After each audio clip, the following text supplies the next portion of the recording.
Ox Hare presents, in association with True Story FM, the Swashbuckling Ladies Debate Society.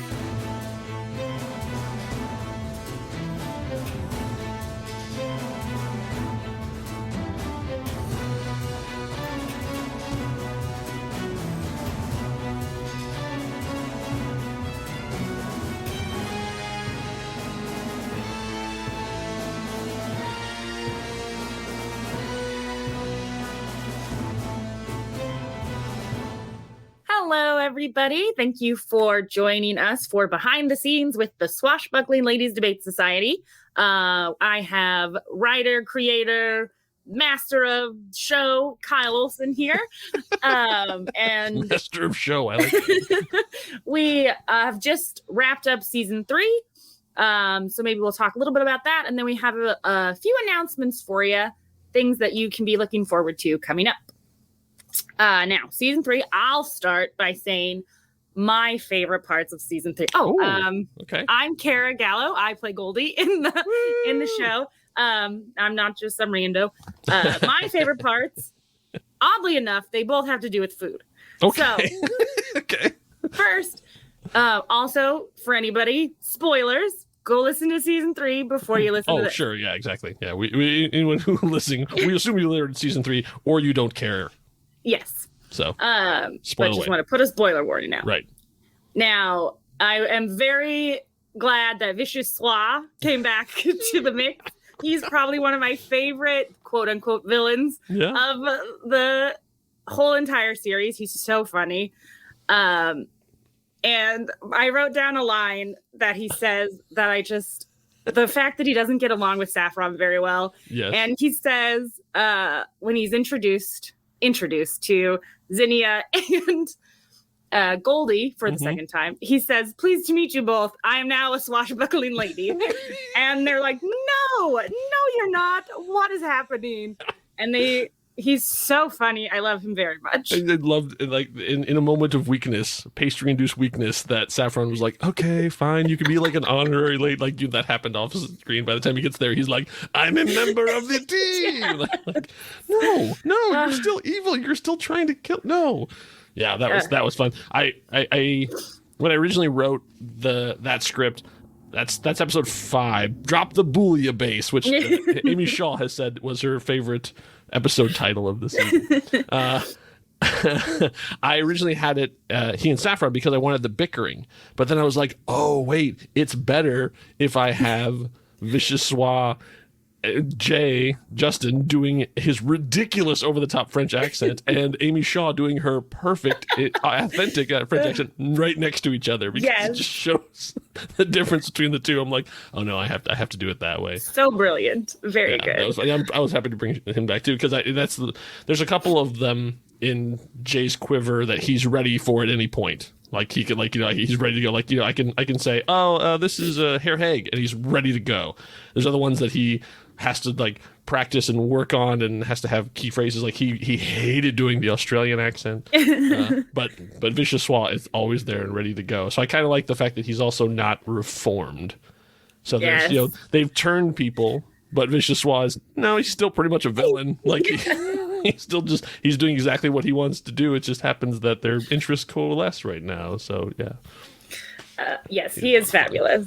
Very good. You write villains very well. Oh, well, it's interesting because I have to sort of balance between introducing new people and bringing back other ones, because I don't want to have it be just like every season it's Swa, it's Hare Haig, it's Equity Electric, like to say, like, oh well, if I do that, then it's going to be 1 2 3 4 5 6 1 2 3 4 5 6 every single time. So I'm like, okay, I have to do it, but I also want to have the idea of the living world, that these people are still around and they're still doing things. I mean, several of the 6 are still out there bouncing around, so they could show up at some point in the future. I mean, just because someone's defeated. I mean, even we actually talked about a villain in this season that's going to be showing up in the Christmas episode. Oh, so like it's sort of like a future past thing. Like the name has been mentioned, even though people had no idea what it is. But now you're going to find out who that guy is and what his deal is. You're good at dropping little breadcrumbs and then, like, giving us little tastes. I try. That's one of the advantages of writing a season as opposed to as they're coming out. So like I like to write the whole season, and then I can go, oh, if I'm going to do this, then I can go back and put something in here to and it makes me look like I'm brilliant, even though like I didn't think of a thing until 6 episodes in, and then go, oh wait, no, episode 1, I totally planned that. Well, we all know that you are definitely brilliant, and if you need proof, then I just have to direct your attention to maybe my favorite scene of the entire season 3. Oh wow, when they're talking about salad. I remember when we were recording that, we were just like, the 3 of us were like, this is the greatest scene that's ever been written. Yeah, they're dueling and they're talking about salad. And what I thought was fun about that is that as I'm going through, I sort of had to come up with different salad philosophies. So I talked to different people and looked online and like, what are people's salad? Because Goldie is me in that situation. Like everything that you said is my philosophy on salad. So it has to crunch and all that stuff. Exactly. And then like I'm like, okay, so if that's me, then what would Zinnia's be? What would Saffron's be like? And so I did it. And what was fascinating to me is during the recording, both of the other ladies, Anastasia and Amy, were like, yeah, that's pretty much right. Like I basically like had like they're like, oh, I had to make some minor adjustments, but like I basically, without even talking to them, both of them would be like, yeah, I would love to have that salad. That sounds delicious. Art imitating life imitating art. I don't know. Maybe I should switch to salad engineering instead of podcasting. I'm sure you would succeed at salad engineering as well. So people would be like, enough with the croutons, man. Like we're here for the green, not for the brown. Well, children love croutons. So that's true. That's true. I have one of my daughters actually will just sit down with a bag of croutons and just go to town on it. But we might want to do another more in-depth season 3 recap with more of the people involved with it. So we're not going to focus too much on that. You did want to come and share 2 bits of information with us. That is correct. I'm here basically because I have 2 exciting announcements I want to talk about. Yeah, so because of the time of year, everyone is scattered all over the place, and literally some people are not even in the country at the moment. So like to get everybody together in one place, I think we're going to have to wait until next year. And then, so this is not the full season 3. Hey, wasn't that great party wrap up thing? Like that's the after party will be probably in January once everything has gone crazy, settled down a bit. But so I'm here basically because 2 things. So one is during season 3, there was another story being told at the same time for our members only. So there was a mini series that I wrote and created, and you were like kind enough to be the voice of it. It was called the Worth the Anchor, and so that was only for members. And like right now, you can still if you join the society, you can hear all of it. And like, oh, let's see. But if that is not something you're interested in, there's another way for you to hear it now. If you go to Bandcamp. We have created our own Bandcamp page. So if you go to swashbucklingladies.bandcamp.com, which I will also put in the show notes, you can buy the miniseries right now for $5. Oh, so 5 episodes, $1 each. There, it comes out to a little hour and change or so. I mean, but it's another story that was running at the same time that the events of season 3 were happening, and at the end, it sort of like dovetails. It sort of coalesces into it. So like you find out what was going on. So it's about Mrs. Dumaire and what was happening at the society itself while the adventures of season 3 were going on. So like she was in charge of the actual society itself, and so like some stuff happened there, some trouble came her way, and how she dealt with it. So it's a lot of fun. It's a very different sort of tone. It's trying something new.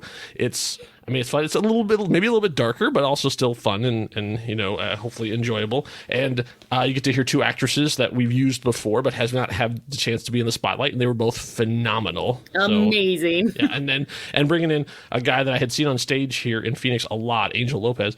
As soon as I thought of this villain, I was like, oh man, he'd be amazing. And so there was a whole long process of me getting him on board. But once I got him, he gave me exactly what I hoped for and more.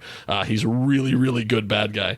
So that's worth it. So yeah, swashbucklingladies.bandcamp.com. You can get it for $5. And also while you're there, if you want to get something else, I have taken the trilogy. Now, originally in season 2, I put this out as the Valentine's Day trilogy, but for those who have been listening for the show for a long time, first of all, thank you. And you know that originally that story was intended as a stage show. So I wanted to have it be like a live standing up radio play stage show, like everybody at microphones and stuff too, but with some silliness and costumes and props and that kind of stuff. But basically like the performing it as if it was a radio show.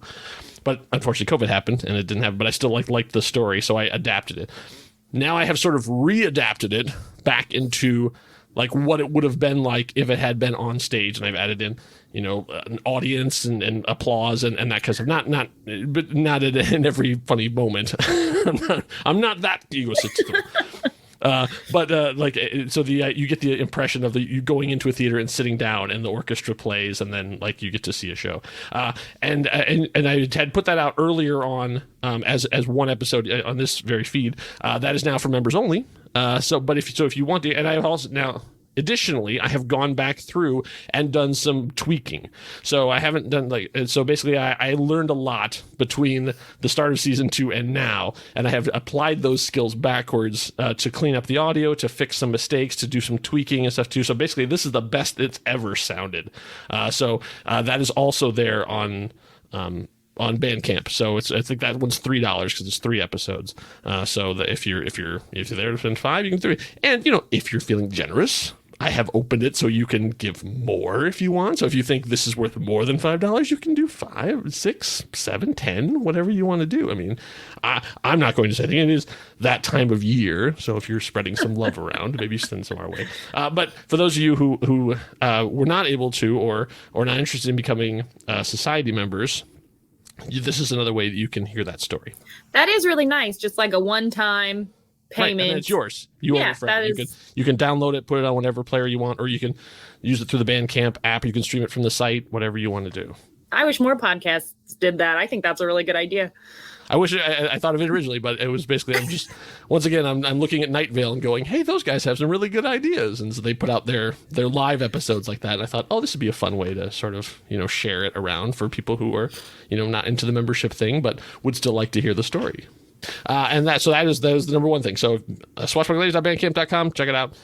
Whenever I think of something more to add on there, I'll be adding stuff there, and then hopefully I'll be back here on the feed to let you know when it's going on. So bookmark the page. Yeah, bookmark the page because you never know. And I think you can comment and stuff too. I've never really commented but there's a way to do that. So you can say, hey, I really liked this one, or like, wow, that was a lot more intense than I expected it to be. and you get to hear the secret history of Mrs. Dumaire. So I mean, like, if those of you who are interested in what it is, like, she's got a whole other thing going on. Like, where did she come from? What was her life like before? You're gonna find out. It is really good. It is a little bit darker, but it's very good. Let's see. Oh, and the second big announcement, of course, is, it's Christmas time, so it's time for the Swashbuckling Holiday Swordtacular. Hooray! So the new holiday episode is dropping. Actually, if you are a member of the society, you're hearing it today. But if not, you'll have to wait a week. For the rest of you, it'll be coming out on the 21st, so right before Christmas time. So this is a new episode. It is a story of like the first time that the 3 ladies have gotten to spend Christmas together, and so they're going to talk about that, and then it leads into a story from the past. That's something people have wondered about that you're gonna about an earlier Christmas they're going to talk about too. So and then also it talks a little bit because it's set. Now it's after the end of season 3, so they're going to talk a little bit about that. So it sets where they're up, and then maybe there might be some, some winks and nods towards what's going to be happening in season 4, which is currently being written. So very exciting. So those are 2 big things for the rest of the year, and so that will close out our 2021. And so we'll be back in the spring with season 4, and there may be something coming before season 4. So we'll see how that comes together. We'll definitely try to do another behind the scenes. Yes, absolutely. We're definitely want us to do that. So keep your eyes peeled for that. Otherwise, thank you very much for following us on this journey and our 3 ladies. We hope you have a fabulous holiday season. Yep. And a very merry new year. That's right. Thank you for listening. Thank you for subscribing. Thank you for liking and following and doing all the things.